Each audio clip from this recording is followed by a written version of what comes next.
Praise the lord. అందరికి వందనాలు. మన ప్రాతకాల ప్రార్థన ప్రారంభించుకుందాం. ప్రియులారా, ప్రార్థన చేసుకుందాం. నీతిశూరుడా, న్యాయవంతుడా, యథార్థవంతుడా, గొప్ప దేవ, మహోన్నతుడా, యేసయ్యా మీకే స్తుతులు స్తోత్రాలు వందనాలు చెల్లించుకుంటున్నాను. ఆయన దేవా, మా స్తుతులకు పాత్రుడు నీవే, అందరూ బట్టి మీ స్తోత్రాలు చెల్లించుకుంటున్నాం. దేవా, మరొకసారి ప్రభువా, గొప్ప దేవుడైనటువంటి మిమ్మల్ని దేవా వేకుజామున మేము స్తుతించడానికి, గణపరచడానికి, దేవా రీతిగా మీతో నాయన సమయం గడపడానికి మాకు ఇచ్చినటువంటి మంచి సమయం కొరకు, మంచి తరుణం కొరకు మీకు స్తోత్రాలు వందనాలు చెల్లించుకుంటున్నాను. ఆయన దేవా ప్రభా, మమ్మల్ని తగ్గించుకొని మీ వైపు చూస్తున్నాం తండ్రి, మీకు స్తోత్రాలు చెల్లించుకుంటున్నాను. ఆయన దేవా, పాడుకునే పాటను మా కొరకు దీవించండి. మా స్తుతుల మీద మీరు ఆశీనులైన ప్రార్థన చేస్తున్నాం. మీ స్తోత్ర వేకుజామున మేము స్తుతించడానికి మాకు ఇస్తున్నటువంటి గొప్ప ఆధిక్యత కొరకు మీ స్తోత్రాలు వందనాలు చెల్లించుకుంటున్నాం. దేవా, అలాగ మరి తండ్రి 91వ కీర్తన విశ్వాసంతో నిరీక్షణతో చదువుకునే సమయం అంతటిని కూడా మా కొరకు దీవించండి, ఆశీర్వదించమని ప్రార్థన చేస్తున్నాం. మీ స్తోత్ర అలాగ మరి తండ్రి మీ వాక్యం వినే సమయం అంతటిని కూడా మా కొరకు దీవించండి. ఆయన దేవా, కృప చూపించండి. మీ పక్షంగా నిలబడబోయేటువంటి మా దైవజనుల్ని మరొకసారి మీ ఆత్మాభిషేకంతో నింపి మీ వాక్యం ద్వారా మీరు మాతో మాట్లాడండి. నా దగ్గర దేవా, ప్రతి చోట మీ సన్నిధి ప్రసన్నత మెండుగా మీరు అనుగ్రహించమని ప్రార్థన చేస్తున్నాం. స్తోత్ర మీరు పరిశుద్ధాత్మ రూపంలో మా మధ్య సంచరించే గొప్ప దేవుడిగా ఉంటున్న విధానం అంతటి కొరకు స్తోత్రాలు చేయించుకుంటున్నాం. సమస్త విషయాల్లో సహాయం చేయండి. మీ నామానికి మనం తెచ్చుకోండి. ముందున్న సమయం అంతటి కూడా మా కొరకు దీవించండి. ఆయన దేవా ప్రభా, ఈ దినమెల్లా మేము మీ శక్తి కలిగి, దేవా మీ బలం కలిగి, దేవా ముందుకు సాగిపోయినట్లుగా, దేవా మరి తండ్రి నాయన మీరే మీ మహాకృపను దేవా మీరు మాకు అనుగ్రహించమని ప్రార్థన చేస్తున్నాం. మీ సన్నిధి నాయన మా చెయ్యి మీరు పట్టుకోమని ప్రార్థన చేస్తున్నాను. ఆయన ఈ దినమెల్లా ప్రభా మరి తండ్రి మీతో మంచి సహవాసం కలిగి మేము సాగిపోవడానికి దేవా మరి తండ్రి ఈ సమయాన్ని మా కొరకు ఎంతో మేలుకరంగాను దీవెనకరంగాను ఉంచమని యేసయ్య సర్వశక్తి కలిగిన నామములో స్తుతించి ప్రార్థన చేసి అడిగి వేడుకుంటున్నాం పరలోకపు తండ్రి. ఆమేన్, ఆమేన్. సమయంలో పాట పాడి దేవుని నామాన్ని మహిమపడదాం. కరుణాత్మక గీతాల్లో నుంచి 201వ పాట పాడుతున్నాం. ప్రేమ యేసయ్య ప్రేమ, మారనిది మరువనిది వేడనిది ఎడబాయనిది. ప్రేమ యేసయ్య ప్రేమ, ప్రేమ యేసయ్య ప్రేమ, ప్రేమ యేసయ్య ప్రేమ, ప్రేమ యేసయ్య ప్రేమ, మారనిది మరువనిది వీడనిది ఎడబాయనిది, మారనిది మరువనిది వీడనిది ఎడబాయనిది. ప్రేమ యేసయ్య ప్రేమ, ప్రేమ యేసయ్య ప్రేమ, ప్రేమ యేసయ్య ప్రేమ, ప్రేమ యేసయ్య ప్రేమ. నేను మరచిన గాని నన్ను మరువనన్న ప్రేమ, నేను విడచిన గాని నన్ను విడువనన్న ప్రేమ, నేను మరచిన గాని నన్ను మరువనన్న ప్రేమ, నేను విడిచిన గాని నన్ను విడువనన్న ప్రేమ, నీ పడిపోతుంటే పట్టుకున్న ప్రేమ, తన కృపలో నన్ను దాచుకున్న ప్రేమ, నీ పడిపోతుంటే పట్టుకున్న ప్రేమ, తన కృపలో నన్ను దాచుకున్న ప్రేమ. ప్రేమ యేసయ్య ప్రేమ, ప్రేమ యేసయ్య ప్రేమ, ప్రేమ యేసయ్య ప్రేమ, ప్రేమ యేసయ్య ప్రేమ. తల్లి మరచిన గాని నన్ను మరువనన్న ప్రేమ, తండ్రి విడిచిన గాని నన్ను విడువనన్న ప్రేమ, తల్లి మరచిన గాని నన్ను మరువనన్న ప్రేమ, తండ్రి విడిచిన గాని నన్ను విడువనన్న ప్రేమ, నేనేడుస్తుంటే ఎత్తుకున్న ప్రేమ, తన కౌగిట్లో నన్ను హత్తుకున్న ప్రేమ, నేనేడుస్తుంటే ఎత్తుకున్న ప్రేమ, తన కౌగిట్లో నన్ను హత్తుకున్న ప్రేమ. ప్రేమ యేసయ్య ప్రేమ, యేసయ్య ప్రేమ ప్రేమ యేసయ్య ప్రేమ ప్రేమ యేసయ్య ప్రేమ నేను పుట్టక ముందే ఏర్పరచుకున్న ప్రేమ నేను ఎరుగక ముందే నన్ను ఎన్నుకున్న ప్రేమ నేను పుట్టక ముందే ఏర్పరచుకున్న ప్రేమ నేను ఎరుగక ముందే నన్ను ఎన్నుకున్న ప్రేమ తన అరచేతుల్లో చెక్కుకున్న ప్రేమ ఎదలోతుల్లో నన్ను దాచుకున్న ప్రేమ తన అరచేతుల్లో చెక్కుకున్న ప్రేమ ఎదలోతుల్లో నన్ను దాచుకున్న ప్రేమ ప్రేమ యేసయ్య ప్రేమ ప్రేమ యేసయ్య ప్రేమ ప్రేమ యేసయ్య ప్రేమ ప్రేమ యేసయ్య ప్రేమ 91వ కీర్తన చదువుకుందాం పిల్లరా. మహోన్నతిని చాటు నివసించేవాడే సర్వశక్తి నీడను విశ్రమించేవాడు. ఆయనే నాకు ఆశ్రయము, నా కోట, నేను నమ్ముకున్న నా దేవుడని నేను యెహోవాను గురించి చెప్పుచున్నాను. వేటకాని ఊరిలో నుండి ఆయన నిన్ను విడిపించును, నాశనకరమైన తెగులు రాకుండా నిన్ను రక్షించును. ఆయన తన రెక్కలతో నిన్ను కప్పును, ఆయన రెక్కల క్రింద నీకు ఆశ్రయం కలుగును. ఆయన సత్యము కేడమును డాలునై ఉన్నది. రాత్రి వేళ కలుగు భయమునకైనను, పగటి వేళ ఎగురు బాణమునకైనను, చీకటిలో సంచరించే తెగులునకైనను, మధ్యాహ్నమందు పాడు చేయు రోగమునకైనను నీవు భయపడుకుందువు. నీ ప్రక్కన 1000 మంది పడినను, నీ కుడి పక్కన 10,000 మంది కూలినను అపాయం నీ ఎద్దుకు రాదు. నీవు కన్నులారా చూచుచుండగా భక్తిహీనులకు ప్రతిఫలం కలుగును. యెహోవా నీవే నా ఆశ్రయము అని నీవు మహోన్నతుడైన దేవుని నీకు నివాసస్థలముగా చేసుకుని ఉన్నావు. నీకు అపాయం ఏమీ రాదు, ఏ తెగులును నీ గుడారము సమీపించదు. నీ మార్గములన్నిటిలో నిన్ను కాపాడుటకు ఆయన నిన్ను గూర్చి తన దూతలకు ఆజ్ఞాపించును. నీ పాదములకు రాయి తగలకుండా వారిని తమ చేతుల మీద ఎత్తిపట్టుకుందురు. నీవు సింహములను, నాగుపాములను త్రొక్కెదవు, పదమ సింహములను, భుజంగములను అనగద్రొక్కెదవు.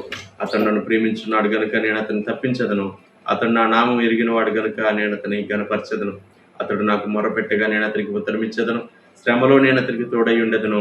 అతన్ని విడిపించి అతన్ని గొప్ప చేసేదను. దీర్ఘాయువు చేత అతనిని తృప్తిపరచెదను. నా రక్షణ అతనికి చూపించెదను. ఈ ఉదయకాలం సమూయేలు మొదటి గ్రంథం 3వ అధ్యాయం 9వ వచనం. 1 Samuel chapter 3 verse 9.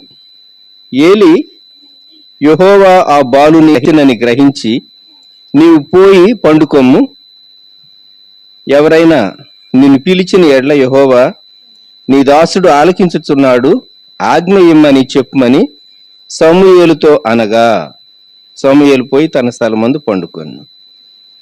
10వ వచనం. తర్వాత యెహోవా ప్రత్యక్షమై నిలిచి ఆ రీతిగా, సమూయేలు సమూయేలు అని పిలువగా సమూయేలు, నీ దాసుడు ఆలకించుచున్నాడు, ఆజ్ఞ ఇమ్మనెను. ప్రార్థన. ప్రేమగల మా ప్రభ, మమ్మలను దర్శించుము, మా ఆలోచనలను మీ స్వాధీనమందు ఉంచుకోము, మాతో మాట్లాడు. ఈ సమయం మా కొరకు దీవించుము. వ్యూ చేసే బిడ్డలందరినీ దీవించమని యేసుక్రీస్తు ప్రభు నామములో ప్రార్థిస్తూ ఉన్నాము తండ్రి, ఆమేన్. ప్రియమైన వారలారా, మనం చదువుకున్నటువంటి భాగంలో దేవుడు చిన్న బాలుడైనటువంటి సమూయేలుతో మాట్లాడినటువంటి విధానం మనం జ్ఞాపకం చేసుకుంటూ ఉన్నాం. పెద్దవాడు, వృద్ధుడు, అనుభవజ్ఞుడు యాజకత్వం జరిగిస్తూ ఉన్నాడు. ఏలీతో మాట్లాడలేదు, అయితే సమూయేలుతో మాట్లాడాడు. సమూయేలు యొక్క రెస్పాన్స్ ఏంటంటే, నీ దాసుడు ఆలకించుచున్నాడు, ఆజ్ఞ ఇమ్మనెను. ఆ మాటల యొక్క అర్థం ఎంత మటుకు సమూయేలు గ్రహించగలుగుతున్నాడు? చిన్న బాలుడే. ఇక్కడ సమూయేలు దేవుని సన్నిధిలోనే ఉన్నాడు, షిలోహులోని మందిరంలో ఉన్నాడు. కానీ దేవుని ఆజ్ఞ పెద్ద దాసుడైన ఏలీకి బదులు చిన్నవాడైనటువంటి సమూయేలుకు దేవుడు రివీల్ చేస్తూ ఉన్నాడు. ఒక ప్రశ్న ఏంటంటే, దేవుడు మరి అన్ని సమయాల్లో మాట్లాడతాడా? హెబ్రీ పత్రిక 1వ అధ్యాయం 1-2 వచనాలు మనకు తెలుసు. పూర్వకాలమందు నానా సమయముల్లో నానా విధములుగా ప్రవక్తల ద్వారా మన పితరులతో మాట్లాడిన దేవుడు ఈ దినముల అంతమందు కుమారుని ద్వారా మనతో మాట్లాడుతూ ఉన్నాడని. ప్రభు అయినటువంటి యేసుక్రీస్తు ద్వారా దేవుడు మనతో మాట్లాడుతూ ఉన్నాడు. ఈ సమయంలో నా ప్రశ్న ఏమిటి అంటే, మనం అనుకున్న స్థలంలో మనం అనుకున్న రీతిగా దేవుడు మాట్లాడతాడా, లేక ఆయన అనుకున్నటువంటి స్థలంలో ఆయన అనుకున్నటువంటి పద్ధతిలో దేవుడు మాట్లాడతాడా అనేది నా తలంపు. కొన్ని మార్లు మనం ఏమనుకుంటామంటే, దేవుడు ఇలాగూ నాతో మాట్లాడాలి అని మనం ఎక్స్పెక్ట్ చేస్తూ ఉంటాం. But God has got his own method of speaking and his place of choice. దేవుడు తాను అనుకున్నటువంటి స్థలంలో తాను అనుకున్నటువంటి పద్ధతిలో దేవుడు మాట్లాడతాడు.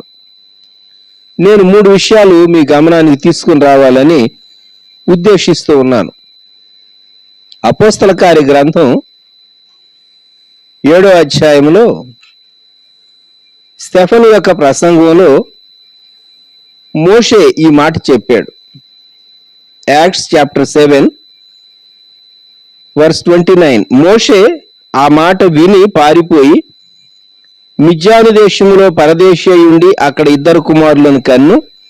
40 ఏండ్లైన పిమ్మట సీనాయి పర్వతారణ్యమందు ఒక పొదలోని అగ్నిజ్వాలలో ఒక దేవదూత అతనికి అగపడింది. మోషే మిద్యాన్లో 40 సంవత్సరాలు నివాసం చేశాడు. 40 సంవత్సరాలు మిద్యాన్లో నివాసం చేసినటువంటి కాలంలో దేవుడు ప్రత్యక్షపు గుడారం యొక్క మాదిరి అక్కడ మోషేకు బయలుపరచలేదు. నిర్గమకాండం 3వ అధ్యాయంలో మనం ఈ మాట చదువుతాం. 12వ వచనంలో, నీవు ఆ ప్రజలను ఐగుప్తులో నుండి తోడుకొని వచ్చిన తరువాత మీరు ఈ పర్వతం మీద దేవుని సేవించెదరనెను. అదే నిర్గమకాండం 25వ అధ్యాయం 9వ వచనంలో మనం గమనించినప్పుడు, నేను నీకు కనుపరచు విధముగా మందిరము యొక్క ఆ రూపమును దాని ఉపకరణములన్నిటి రూపమును నిర్మింపవలెను. అదే అధ్యాయం 40వ వచనంలో, కొండ మీద నీకు కనుపరచబడిన వాటి రూపము చొప్పున వాటిని చేయుటకు జాగ్రత్త పడుము. ఇప్పుడు నా ప్రశ్న ఏమిటంటే, 40 సంవత్సరాలు ఖాళీగా ఉన్నాడు కదా, పశువులనే మేపుతున్నాడు, అంతకంటే గొప్ప కార్యం ఏమీ చేయటం లేదు. దేవుడు తాను ఉద్దేశించినటువంటి మందిరము యొక్క రూపం అంతటిని అప్పుడు ఎందుకు రివీల్ చేయలేదు? 40 సంవత్సరాలు దేవుడు తనతో డీల్ చేసిన తర్వాత, తన అంతరంగం అంతటిని సిద్ధపరిచిన తర్వాత అప్పుడు బ్రాడ్గా చెప్పాడు, మీరు ఇక్కడ సేవిస్తారు, నన్ను సేవిస్తారు. ఆ తరువాత వారు ఐగుప్తులో నుండి బయలుదేరి వచ్చిన తరువాత దేవుడు ప్రత్యక్ష గుడారం యొక్క నమూనాను తనకు చూపించడం మొదలుపెట్టాడు. ఇక్కడ మనం గ్రహించవలసినటువంటి అంశం, మోషే మిద్యానులో ఉన్నంత కాలం ప్రత్యక్షపు గుడారము యొక్క రూపమును అందుకోలేదు.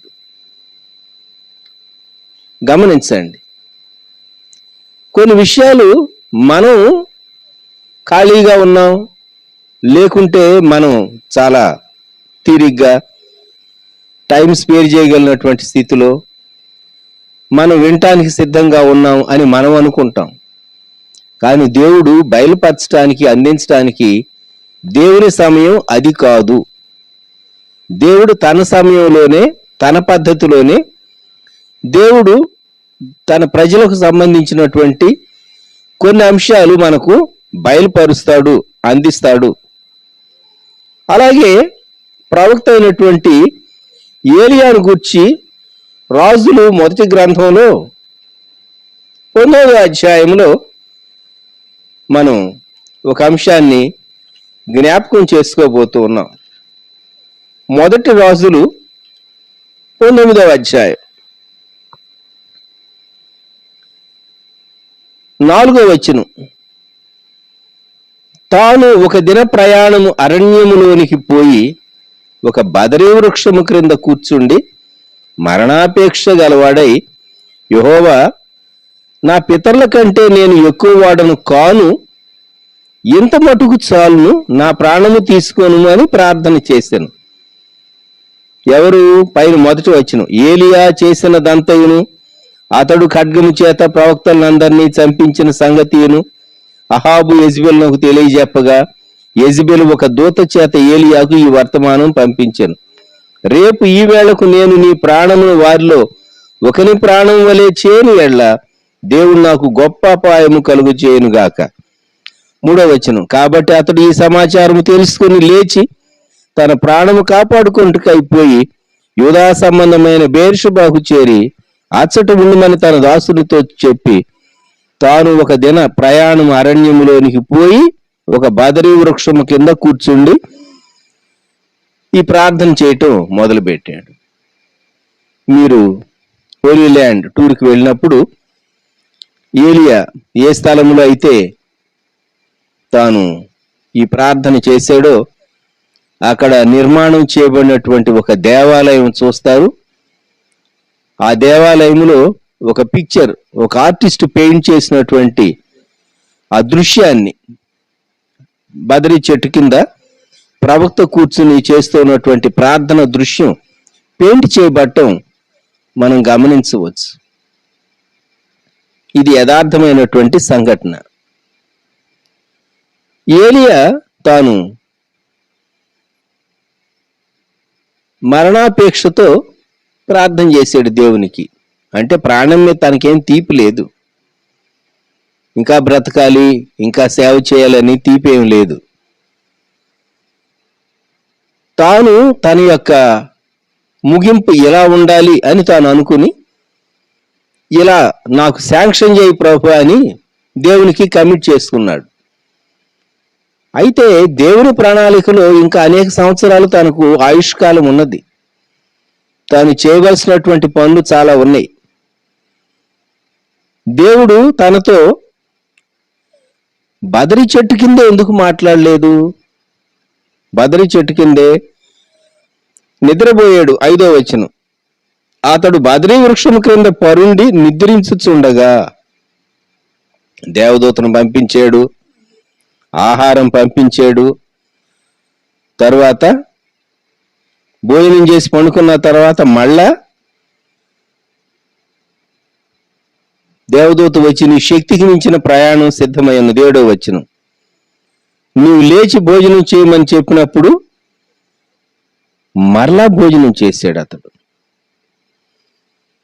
ఇప్పుడు భోజనం చేసిన తర్వాత ఆ వాక్యంలో ఏమని 8వ వచనంలో రాయబడి ఉందంటే, ఆ భోజనపు బలము చేత 40 రాత్రింబగళ్ళు ప్రయాణం చేసి దేవుని పర్వతం అని పేరు పెట్టబడిన హోరేబునకు వచ్చి, దేవుడు చెప్పాలనుకున్నది బదరీ చెట్టు కింద ఎందుకు చెప్పలేదు?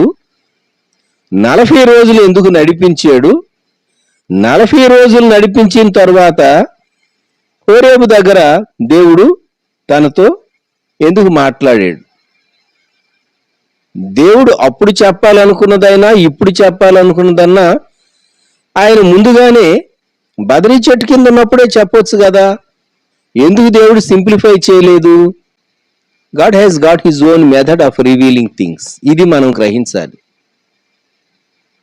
మనం అనుకున్న సమయంలో, మనం అనుకున్న పద్ధతిలో దేవుడు రివీల్ చేయడు, బయలుపరచడు. తాను అనుకున్న సమయంలో తాను అనుకున్న పద్ధతిలో బయలుపరుస్తాడు. ప్రవక్తను నడిపిస్తూ ఉన్నాడు ఏలియాను. నడిచి నడిచి నడిచి నడిచి హోరేబుకు తాను చేరవలసి వచ్చింది. 40 దినాలు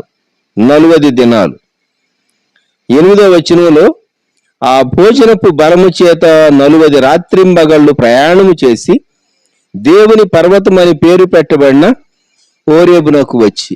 ప్రియమైన వారలారా, ఈ సమయంలో మనము జ్ఞాపకం చేసుకోవలసినటువంటి అంశం, ప్రభువు సన్నిధానంలో చేరినటువంటి మనం ఒకసారి ఏలియాను జ్ఞాపకం చేసుకుని, హోరేబులో ఏలియాతో మాట్లాడుతూ ఉన్నాడు. 15వ వచనం, నీవు మరలి అరణ్య మార్గమున దమస్కునకు పోయి దానిలో ప్రవేశించి సిరియా దేశం మీద హజాయేలునకు పట్టాభిషేకము చేయము, ఇశ్రాయేలు వారి మీద నింషి కుమారుడైన యెహూకు పట్టాభిషేకము చేయము, నీకు మారుగా ప్రవక్త ఉంటకు ఆబేల్ మహోల వాడైన షాపాతు కుమారుడైన ఎలీషాకు అభిషేకం చేయము. ఈ మాట చెప్పిన తర్వాత, ఈ కార్యాలు చేయటం ప్రారంభించిన తర్వాత కొన్ని సంవత్సరాలు ఏలియా సజీవుడిగా ఉన్నాడు అనే అంశాన్ని మీరు కేర్ఫుల్గా ఈ 19వ అధ్యాయం తర్వాత రాజులు, మొదటి రాజుల గ్రంథం, అలాగూ 2వ రాజుల గ్రంథం మొదటి అధ్యాయము ఆ భాగాలు చదివినప్పుడు మనకు అర్థమవుతుంది. దేవుడు తనకు కొన్ని సంవత్సరాలు ఈ పని అంతట్లో, అలాగే ఎలీషాను సిద్ధపరచట్లో దేవుడు ఏలియాకు కృప అనుగ్రహించాడు. తాను అనుకున్నది ఏంటి? దేవా, ఇప్పుడు నన్ను తీసుకో, నేను ఈ చెట్టు కింద రెడీగా ఉన్నాను.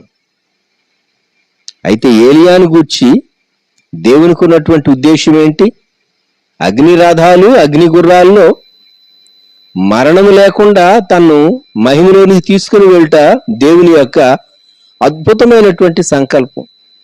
దేవుని సంకల్పం కొన్ని మార్లు మనకు అర్థం కాక మనం ఏదో ఊహించుకుంటూ ఉంటాం.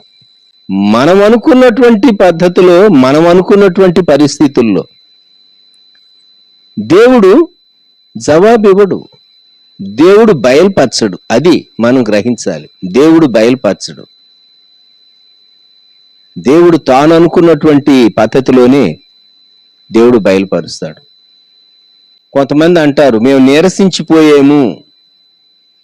ఇంకా కొందరు అంటారు, మాకు చాలా విసుగ్గా ఉన్నది. ఇంకా కొందరు అంటారు, మా ఆలోచనల్లో లేవు. ఇంకా కొందరు అంటారు, మేము అనుకున్నవన్నీ వాయిదా వేయవలసి వస్తూ ఉన్నది. చాలా మార్లు ముందుకు వెళ్ళవలసినటువంటి మేము చాలా సంవత్సరాలు వెనక్కి వెళ్ళిపోయినట్టు అనిపిస్తూ ఉన్నది అని ఇలాగూ రకరకాలుగా మనము అనుకున్నటువంటి ప్రణాళికలన్నీ ప్రక్కన పెట్టవలసి వచ్చినప్పుడు అనిపిస్తూ ఉంటుంది. కానీ నీవు నేను జ్ఞాపకం చేసుకోవాల్సింది ఏంటంటే, మనకు అర్థం కాలేదు. నేను పౌలు భక్తుని గూర్చి ఒక మాట మీకు జ్ఞాపకం చేయాలని ఆశపడుతూ ఉన్నాను.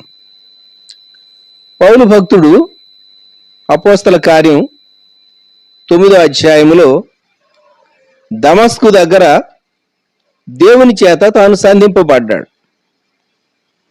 దేవుని చేత సంధింపబడి గురుడివాడై తాను చూడలేనటువంటి వాడుగా దమస్కులో తానున్నప్పుడు యోధా అనేటటువంటి వ్యక్తి యొక్క ఇంట్లో తాను గుడ్డివాడుగా ఉన్నాడు. దేవుడు దర్శనములో అననీయకు ఈ విషయాన్ని బయలుపరిచి మాట్లాడుతూ ఉన్నాడు. అపోస్తల కార్యము 9వ అధ్యాయం 10వ వచనం, దమస్కులో అననీయ అను ఒక శిష్యుడు ఉండెను. ప్రభు దర్శనమందు అననీయ అని అతన్ని పిలువగా అతడు, ప్రభువా, ఇదిగో నేనున్నానన్ను. అందుకు ప్రభు, నీవు లేచి తిన్నని కనబడిన వీధికి వెళ్ళి యోధాను వాని ఎంట తార్సువాడైన సౌలు అను వాని కొరకు విచారించును. ఇదిగో అతడు ప్రార్థన చేయుచున్నాడు. అతడు అననీయ అను ఒక మనుషుడు లోపలికి వచ్చి తాను దృష్టి పొందినట్లు తల మీద చేతులుంచుట చూచి ఉన్నాడని చెప్పాను. ఆ తరువాత వచనాల్లో అననీయ దేవుణ్ణి అడిగాడు, ప్రభువా, నీ బిడ్డలకు తాను కీడు చేశాడు కదా అని. అతను బంధించడానికి అతని దగ్గర ఉత్తర్వులు ఉన్నాయి, ఆర్డర్స్ ఉన్నాయి కదా. ఈ దమస్కు పట్టణానికి అతను నీ ప్రజలు కీడు చేయటానికే కదా వచ్చాడు అని దేవునితో మాట్లాడినప్పుడు 15వ వచనంలో దేవుడు చెప్తున్నాడు, అందుకు ప్రభువు నీవు వెళ్ళుము, అన్యజనుల ఎదుటను రాజుల ఎదుటను ఇశ్రాయేలీయుల ఎదుటను నా నామం భరించుటకు ఇతడు నేను ఏర్పరచుకున్న సాధనమై ఉన్నాడు. దేవుడు పౌలును ఎలాగూ వాడుకోబోతూ ఉన్నాడో చాలా బ్రీఫ్గా అననీయకు ముందే చెప్పాడు. 3 విధాలైనటువంటి పరిచర్య. 1 అన్యజనుల ఎదుట పరిచర్య, 2 రాజుల ఎదుట పరిచర్య, 3వది దేవుని ప్రజలైన ఇశ్రాయేలీయుల ఎదుట పరిచర్య. మిగిలినటువంటి అపోస్తలులకు వారికి దొరికినటువంటి పరిచర్య కంటే పౌలు గారికి దొరికినటువంటి పరిచర్య, లేక పౌలు గారికి దేవుడు అప్పగించిన పరిచర్య విస్తృతమైనది అని మనం ఎరుగుదాం. కారణం, రాజుల ఎదుట సువార్త చెప్పాడు, అన్యజనులకు సువార్త అందించాడు. అంతేకాదు సంఘాన్ని గురించినటువంటి మర్మం పౌలు గారి ద్వారా తాను బయలుపరుస్తానని దేవుడు ముందుగా ఎవరికీ చెప్పలేదు. గలతీ పత్రిక 1వ అధ్యాయములో తన యొక్క ఆధ్యాత్మిక స్థితిని గూర్చి, తనకు దేవుడు నేర్పించినటువంటి విషయాలను గూర్చి తాను మాట్లాడుతూ, గలతీ పత్రిక 1వ అధ్యాయం 15వ వచనం, తల్లి గర్భమునందు పడినది మొదలుకొని నన్ను ప్రత్యేకపరిచి తన కృపచేత నన్ను పిలిచిన దేవుడు నేను అన్యజనుల్లో తన కుమారుని ప్రకటింపవలెనని ఆయనను నాయందు బయలుపరప అనుగ్రహించినప్పుడు మనుష్య మాతులతో నేను సంప్రదించలేదు. గలతీ 1:17, నాకంటే ముందుగా అపోస్తలులైన వారి యొద్దకు యెరూషలేమునకైను వెళ్ళనూ లేదు గాని వెంటనే అరేబియా దేశములోనికి వెళ్ళి తిని పిమ్మట దమస్కు పట్టణమునకు తిరిగి వచ్చి తిని. అరేబియా దేశంలో దేవుడు తనకు రివీల్ చేశాడు. మనము ఈ విషయాన్ని జ్ఞాపకం పెట్టుకోవాలి. ఎఫ్సి పత్రిక 3వ అధ్యాయములో 8వ వచనం నుండి మనము గుర్తు చేసుకుంటే, ఎఫ్సి 3వ అధ్యాయం 8 నుండి, దేవుడు మన ప్రభు అయిన క్రీస్తు యేసునందు చేసిన నిత్య సంకల్పం చొప్పున పరలోకములో ప్రధానులకును అధికారులకును సంఘము ద్వారా తన యొక్క నానా విధమైన జ్ఞానము ఇప్పుడు తెలియబడవల్లని ఉద్దేశించి శోధింప శక్యము కాని క్రీస్తు ఐశ్వర్యమును అన్యజనుల్లో ప్రకటించుటకును సమస్తమును సృష్టించిన దేవుని యందు పూర్వకాలము నుండి మరుగయున్న ఆ మర్మమును గూర్చిన ఏర్పాటు ఎటిదో అందరికి తేటపరచుటకును పరిశుద్ధులందరిలో అత్యల్పుడనైన నాకు ఈ కృప అనుగ్రహించెను. దేవుడు ప్రభువును గూర్చి శ్రేష్టమైనటువంటి ప్రత్యక్షత, సంఘాన్ని గురించినటువంటి ప్రత్యక్షత, తాను ఇచ్చినటువంటి తన పత్రికల్లో తాను తీసుకుని వచ్చినటువంటి ఆ ఇంటర్ప్రిటేషన్ అంతకు మునుపు ఎవరు ఆ స్థాయిని అందుకోలేకపోయారు. అది దేవుని ప్రణాళిక, దేవుని కృప. గమనించండి, పౌరు భక్తునికి ఏం బయలుపరచబోతున్నాడో దేవుడు ముందే చెప్పలేదు, అననీయకు కూడా చెప్పలేదు. అది నా పాయింట్ ఇక్కడ. తన పరిచర్య 3 విధాలుగా ఉంటుంది, అన్యజనుల ఎదుట, రాజుల ఎదుట, ఇశ్రాయేలీయుల ఎదుట అని అననీయకు రివీల్ చేశాడు. గాని తరువాత తాను ప్రత్యక్షతను పొందిన తర్వాత అరేబియాలో తాను దేవుని సన్నిధానంలో లేక అరేబియాలో ఒంటరిగా తాను గడిపిన కాలంలో తాను పొందినటువంటి ప్రత్యక్షత, పాత నిబంధన లేఖనాలు వాటి యొక్క సరైనటువంటి అర్థం యేసుక్రీస్తు ప్రభువులో ఎలాగూ నెరవేరినవో, యేసుక్రీస్తు ప్రభు లేఖనములకు ఎలాగూ పరిసమాప్తి అయి ఉన్నాడో ఆయన నిజమైనటువంటి దేవాలయమై ఉన్నాడో, ఆయన యందు మనము దేవుని ఆరాధించాలి అంటే యేసుక్రీస్తు ప్రభు ద్వారా తప్ప మరొక మార్గం లేదనేటటువంటి ప్రత్యక్షత చాలా శ్రేష్టమైన రీతిగా ఆయన తన పత్రికల ద్వారా బయలుపరిచాడు, అందుకున్నాడు, శ్రేష్టమైన విషయాలు మనకు అందించాడు. దేవుడు ఎక్కడ బయలుపరిచాడు? అరేబియాలో బయలుపరిచాడు. ప్రభువా, నీ దాసుడు ఆలకించుతున్నాడు, ఆజ్ఞయిమ్ము. బాలుడైనటువంటి సమూయేలు ఈ మాట అన్నాడు. దేవుని ఆజ్ఞ ఎలా ఉంటుంది? దేవుని ఆజ్ఞల యొక్క నెరవేర్పు ఎలాగుంటుంది? గ్రహించేటంత విస్తారమైన జ్ఞానము లేదు తనకు, వయస్సు తనకు లేదు. What lies A head? ఎందుకు దేవుడు ఎలవ్ చేశాడు? ఎందుకు దేవుడు ఈ పరిస్థితుల్లో నుండి తీసుకుని వెళుతున్నాడు?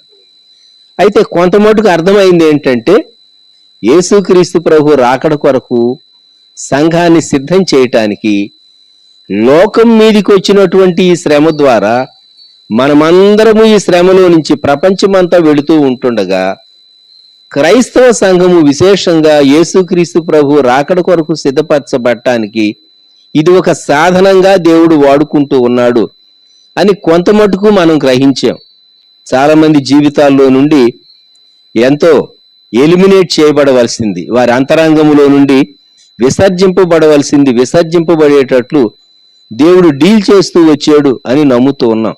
ఆయన అనంతమైనటువంటి జ్ఞానానికి, సార్వభౌమ అధికారానికి మనల్ని అప్పగించుకొని ప్రభువును మనము స్తుతింపబద్ధులంగా ఉన్నాం. భవిష్యత్తును గురించి నాకు క్లారిటీ ఉన్నా, క్లారిటీ లేకపోయినా, నేను అనుకున్న పద్ధతిలో నీవు మాట్లాడవు గాని నీవు అనుకున్న సమయంలో మాట్లాడతాం.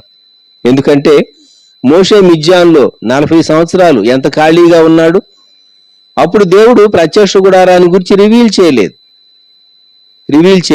విడిపించబడి వారు హోరేబుకు వచ్చిన తర్వాతే నిర్గమకాండం 25లో దేవుడు రివీల్ చేశాడు ప్రత్యక్షపు గుడారాన్ని గురించినటువంటి నమూనా. అలాగే ఏలియా తాను బదరీ చెట్టు కింద పడుకుని తాను అప్పుడు దేవుణ్ణి నన్ను తీసుకో అని ప్రార్థన చేసినప్పుడు భవిష్యత్ పరిచర్యను గురించి అక్కడ రివీల్ చేయలేదు. నడిపించాడు. 40 రాత్రింబగళ్ళు ప్రయాణం చేశాడని వ్రాయబడింది. ఆ తరువాత దేవుడు హోరేబులో తనకు రివీల్ చేశాడు. ప్రియమైనటువంటి విశ్వాసి, దేవుని బిడ్డ, పౌలు గారి అనుభవంలో అరేబియాలో తాను గొప్ప ప్రత్యక్షత అందుకున్నాడు, సంఘ ప్రత్యక్షత అందుకున్నాడు, దేవుని సంఘాన్ని గురించినటువంటి ప్రత్యక్షత తాను అందుకున్నాడు అని మనం చూస్తాం. దయచేసి సమయంలో తలలు వంచండి, చిన్న ప్రార్థన చేసుకుందాం. ప్రేమగల మా ప్రభువా, పరిశుద్ధ తండ్రి, మా హృదయాల్లో ప్రేరణ కలిగినటువంటి వారంగా మా ప్రాణాత్మ దేహములు మీకు అప్పగించుకుంటున్నాం. మా కలిగిన వారిని, మా కుటుంబాలను మీకు అప్పగించుకుంటూ ఉన్నాం. మీ సన్నిధి మాకు తోడుగా ఉంచి బలపరచండి. మేము ఉన్నటువంటి పరిస్థితులన్నిటికీ నీవు చాలినటువంటి దేవుడు అని మరొకసారి మేము మీ వైపు చూస్తూ ఉన్నాం. మా చుట్టూ పరిస్థితులు ఏవైనా మీ ప్రజలంగా మిమ్మల్ని ఆరాధించి స్తుతించుటకు సమృద్ధి అయినటువంటి మీ ఆత్మతో మమ్మలను బలపరచమని యేసుక్రీస్తు ప్రభువారి శ్రేష్టమైన నామములో ప్రార్థించి స్తుతించి వేడుచు నాము తండ్రి, ఆమేన్. దేవుని యొక్క ప్రేమ, కుమారుడైన యేసుక్రీస్తు యొక్క కృప, పరిశుద్ధాత్మ యొక్క అన్యోన్య సహవాసం, ఆశీర్వాదం, దీవెన సదాకాలం మనందరికీ తోడైనను గాక. ఆమేన్. Praise the lord.